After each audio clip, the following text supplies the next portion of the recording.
Football at 4. Johnny Mack is in the house. Of course, hashtag @football@4. And, of course, a lot of stuff going on with the Eagles and the Patriots. Alshon Jeffrey, will he play? Won't he play? Didn't practice today. Typically not a good indication about your availability for Sunday. We'll get into all that as well. It will be a very interesting game, but there's a lot of NFL stuff going on as well. And we bring John McMullen to discuss it all here on the Sports Bash 9, live on 97.3 ESPN. Johnny Mack, what's going on?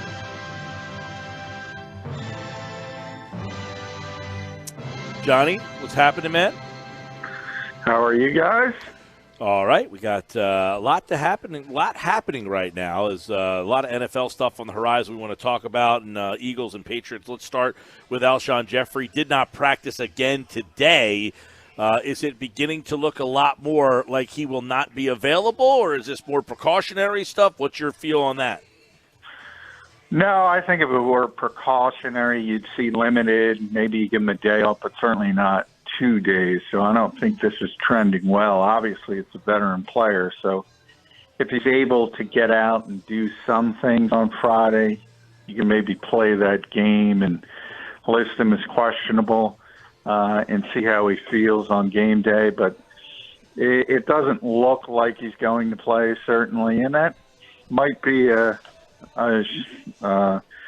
silver lining in some aspect, because got to throw J.J. Arcega-Whiteside at that point out there, and it's tough to imagine that he won't be as productive as certainly Mack Hollins or even Alshon Jeffrey. I mean, Alshon has not been playing well, and part of the reason why is because he hasn't been healthy. So maybe get a younger, healthier player out there. Who knows? Maybe it helps in some ways. Yeah, it's interesting. We kind of hinted at before that J.J. Arcega-Whiteside was kind of, when he was drafted, was billed as a replacement down the road for Alshon. And, of course, he has not played all that much. And when he was given an opportunity, he did not really grab it in that game. But could this be a situation where he feels more comfortable if given the opportunity to fill in this role? Well, would you think that that's the guy they would give that opportunity? If Alshon doesn't play, do they say, this is who you were groomed to replace, you're going to get the shot? Yeah, they almost have to, because that has been their excuse to this point about why he hasn't been playing. And it was because he was training as the X receiver behind Alshon Jeffrey, and also a little bit of cross-training in slot, but he wasn't working at the Z position, which would have been behind Deshaun Jackson. So that's the Eagles' explanation as to why they keep trotting Mack Hollins out there. He was the backup to Deshaun Jackson, and they kind of said, in fact, not kind of, flat out said, if Alshon wasn't playing, JJ would. Well, it's kind of hard to go back on that now and flip Mack Hollins to the other side. Remember, though, Jordan Matthews is also in the equation now, so he can play any of the three positions, although not necessarily well on the outside. But you would imagine the three receivers on Sunday, if Alshon isn't able to play, are going to be Matthews, Aguilar, and JJ.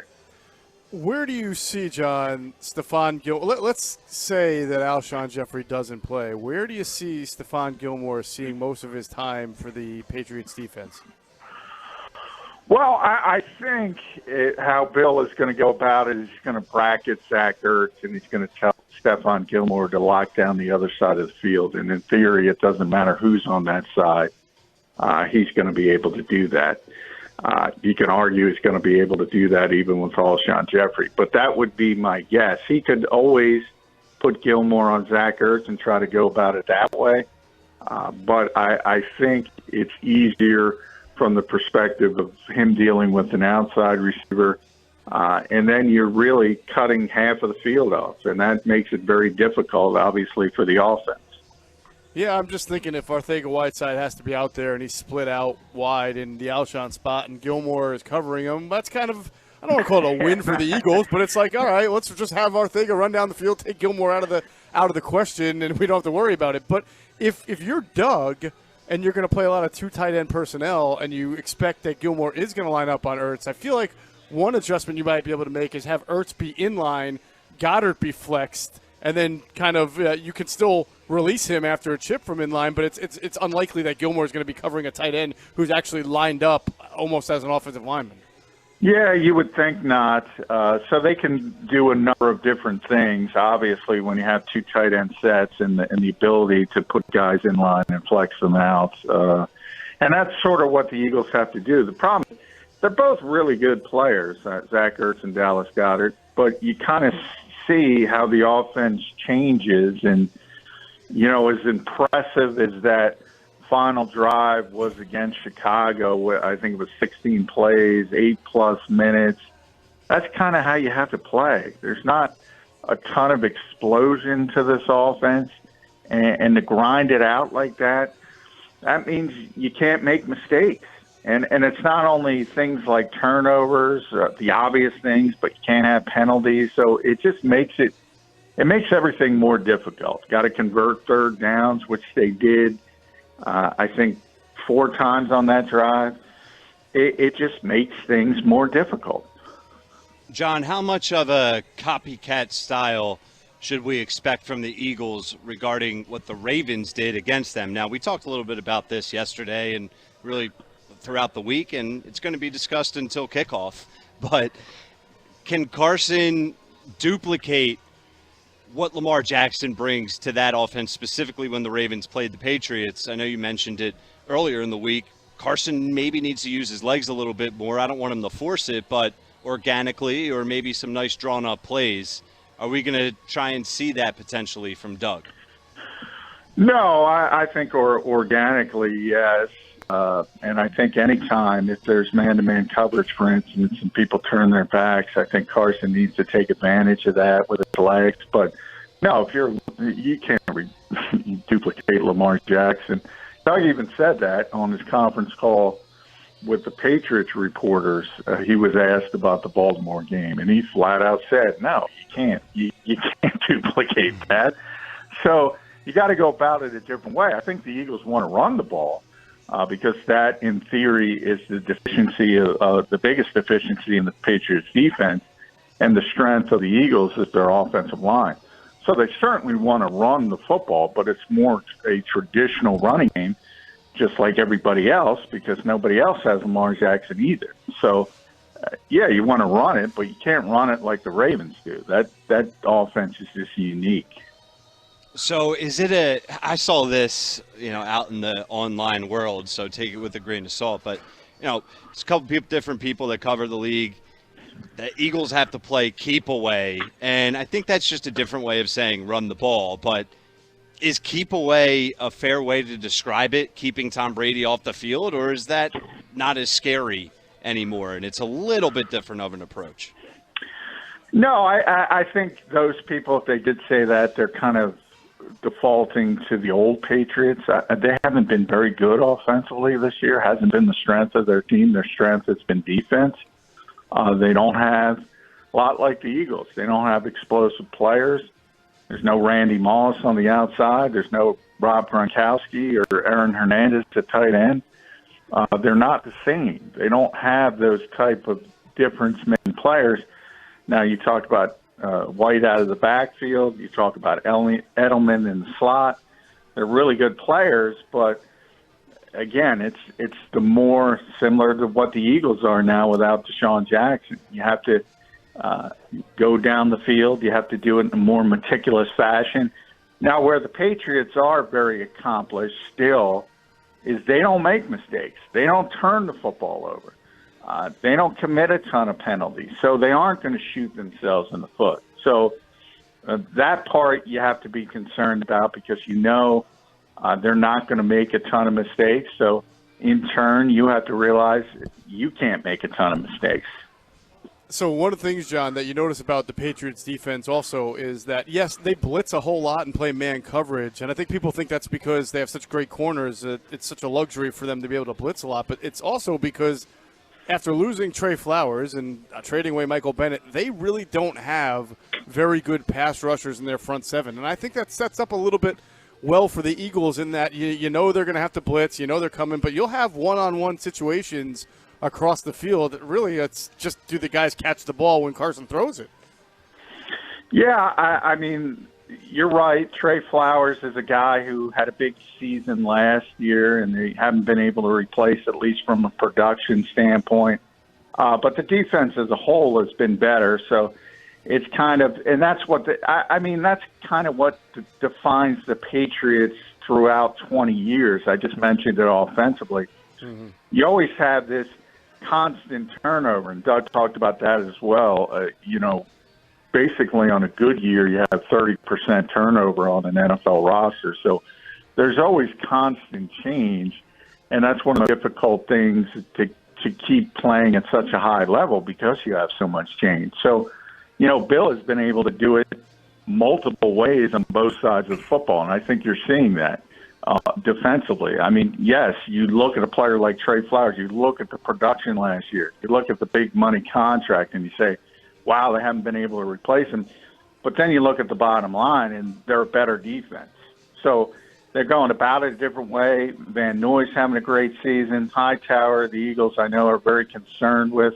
You mentioned Gilmore.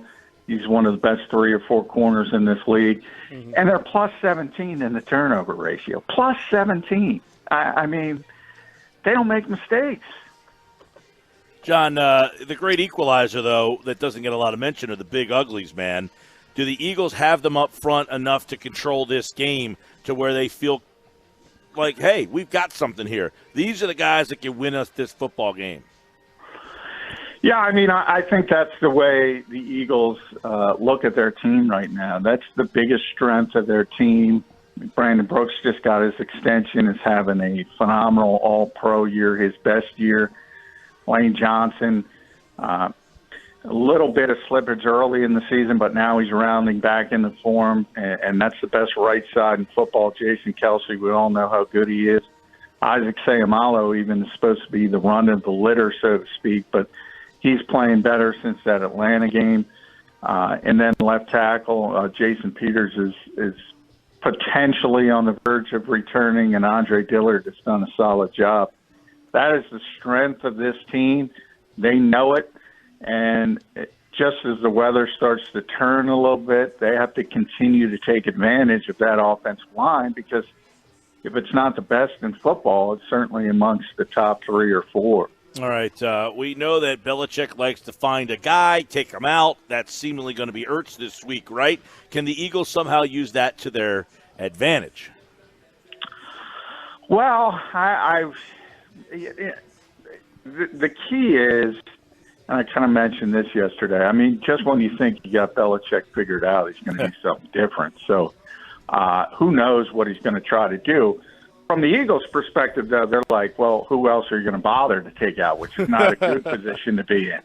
So but to me, I look at it as Bill might say, you know what, the only way this team can beat us is with the running game. So he might try to stack the box and shut down Jordan Howard, Miles Sanders, and go about it that way. So there are a few little wrinkles. He rarely does what you expect him to do. But from the receiving standpoint, yeah, I mean, everybody wants to take out Zach Ertz because nobody else has been able to beat you.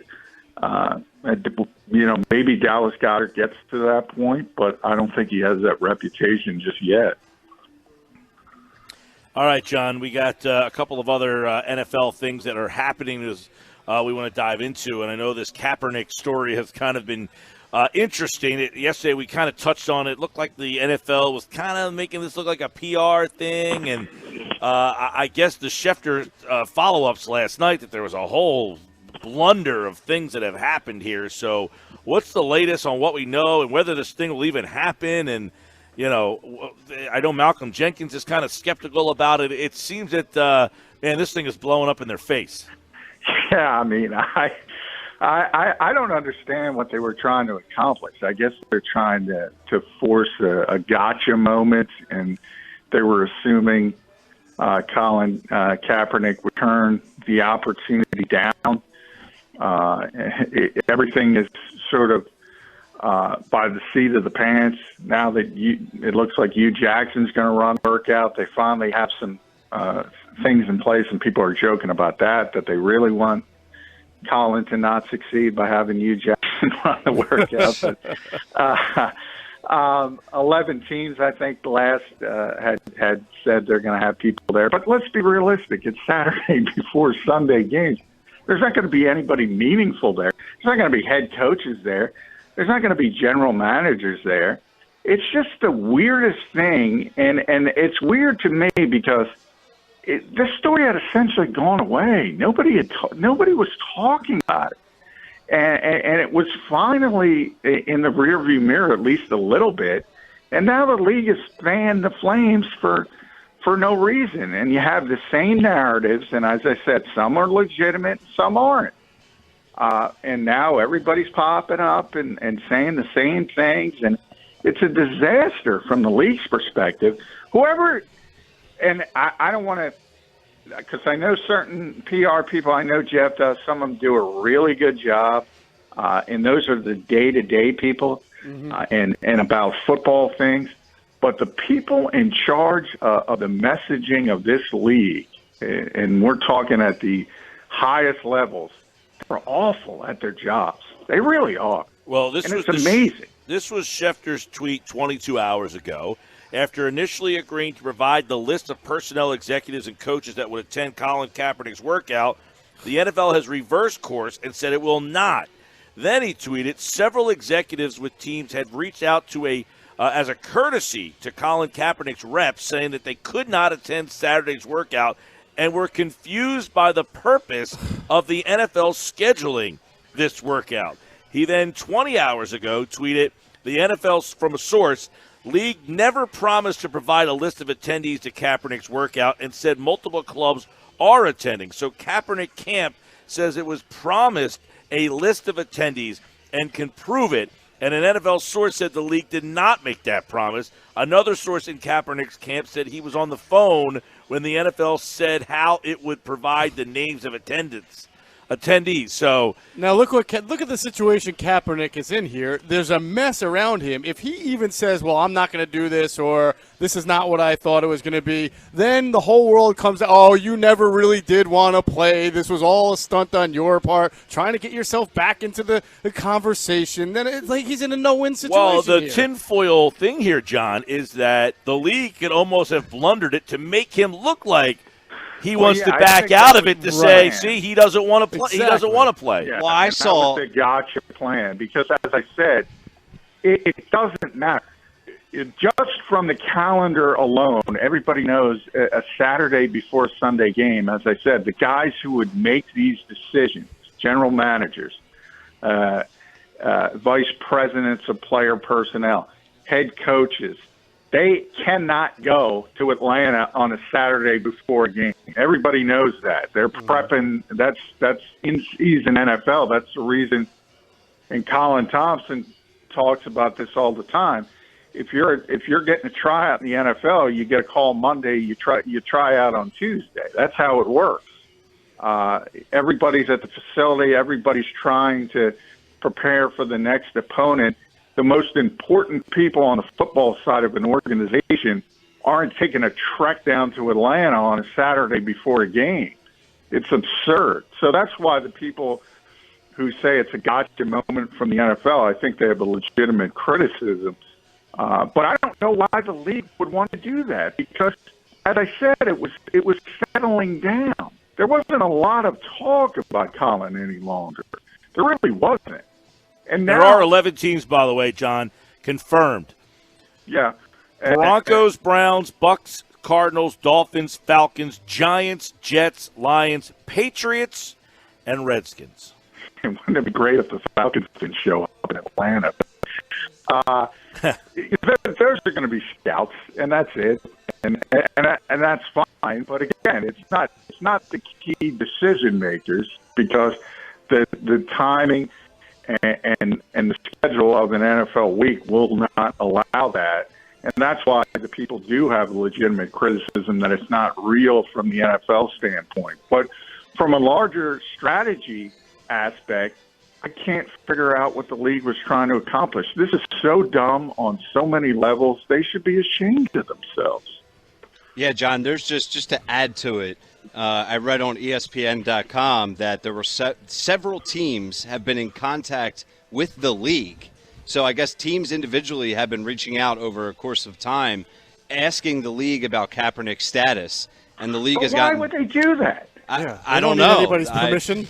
I don't know. And the league, I guess, has grown tired of it. It's not like I want to sign, pick a name out of a hat. You call his agent. That's what you do with every other player.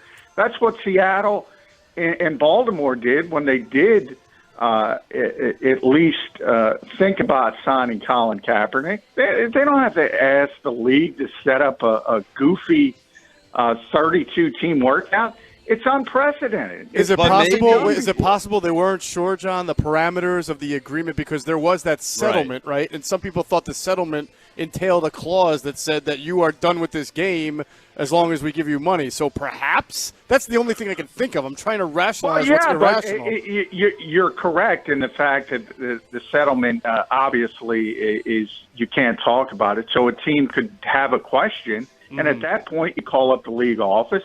And they tell you, no, you're fine. If you want to work them out, work them out. It's simple. There's no need. It doesn't make any sense at any level. And the NFL is assuming people are dumb to buy these explanations because they don't hold even an ounce of water. Forget about a bucket. None of it makes any sense.